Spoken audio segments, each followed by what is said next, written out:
ከመተኛቷ በፊት ይህንን ላክላት፣ አትተኛም። አንዲት ሴት ደህና እደሪ በሚል መልእክት ብቻ ሌሊቱን በሙሉ ስላንተ እንድታስብ ልታደርጋት ብትችልስ? የተለመደ መልእክት ሳይሆን በጣም ኃይለኛ ከመሆኑ የተነሳ በአእምሯ ውስጥ የሚቀር ጉጉቷን የሚቀሰቅስና እስካሁን ካገኘቻቸው ወንዶች ሁሉ ለየት ያልክ እንደሆንክ የሚያሳይ ቢሆንስ? አብዛኞቹ ወንዶች አይረዱትም። ሴቶች አይናቸውን ከመጨፈናቸው በፊት የሚረሷቸውን መተንበይ የሚቻሉና አሰልቺ የሆኑ መልእክቶችን ይልካሉ። እናንተ ግን እንደዛ አይደላችሁም። እናንተ እዚህ ያላችሁት ለየት ብሎ ለመታየት ስለምትፈልጉ ነው። ችላ መባልን ስለማትቀበሉ ነው።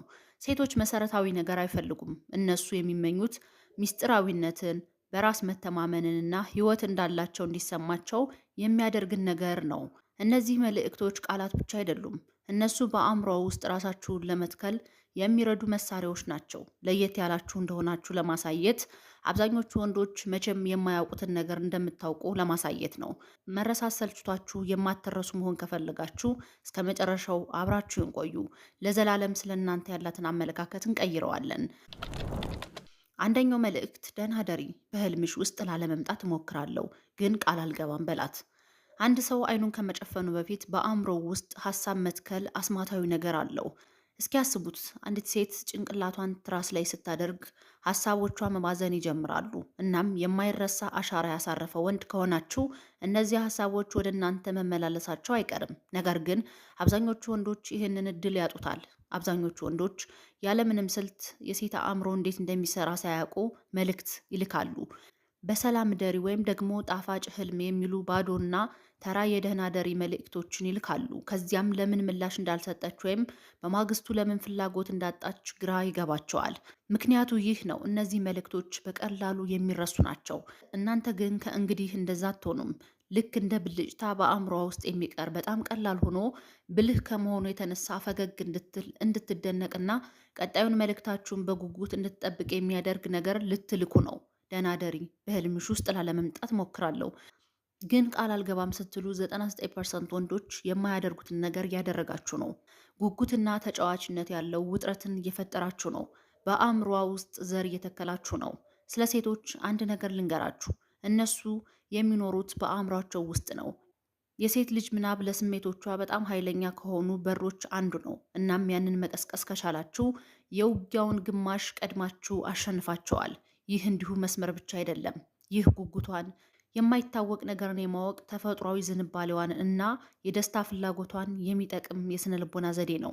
ይህ መልእክት በእርግጥ ምን እንደሚል አስቡት። በራስ መተማመን አለው። ተጫዋች ነው። ተስፋ ሳይቆርጡ ማሽኮርመም ነው።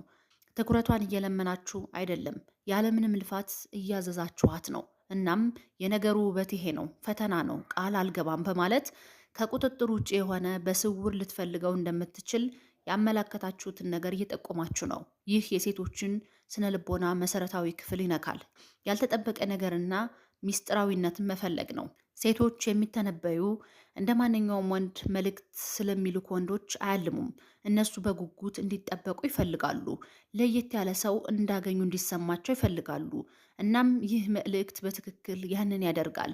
ይህንን ስታነብ ከሁለት አንዱን ታደርጋለች። ወይም ትስቃለች፣ ወይም ደግሞ ፈገግ ብላ በቀላሉ ልታስወግዳቸው የማትችለውን የጉጉት ብልጭታ ይሰማታል። ግን ዋናው ነገር ይሄ ነው።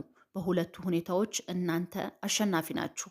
ለምን ካልከኝ፣ ምክንያቱም በራስ መተማመናችሁን ብትጠራጠርም ስለ እናንተ እያሰበች ነው። ዋናው ነጥብም ይሄ ነው። በሁሉም ሰው ለመወደድ እየሞከራችሁ አይደለም። ደህንነቱ የተጠበቀ ሞቅ ያለ ይሁንታን እያነጣጠራችሁ አይደለም። እናንተ እዚህ ያላችሁት አሻራችሁን ለማሳረፍ ነው። አሻራቸውን የሚያሳርፉ ወንዶች ደግሞ የሚታወሱ ናቸው። ስለ ዘመናዊ ግንኙነቶች ያለው እውነት አብዛኞቹ ወንዶች ለየት ባለ መልኩ እንዴት መግባባት እንዳለባቸው አለማወቃቸው ነው። ከልክ በላይ ተስማሚና ጣፋጭ መሆን የሴትን ልብ ለማሸነፍ መንገድ እንደሆነ እንዲያምኑ ተደርገዋል። ግን እስኪ እውነቱን እንነጋገር። ለአብዛኞቹ ወንዶች ይህ ነገር እንዴት እየሰራ ነው?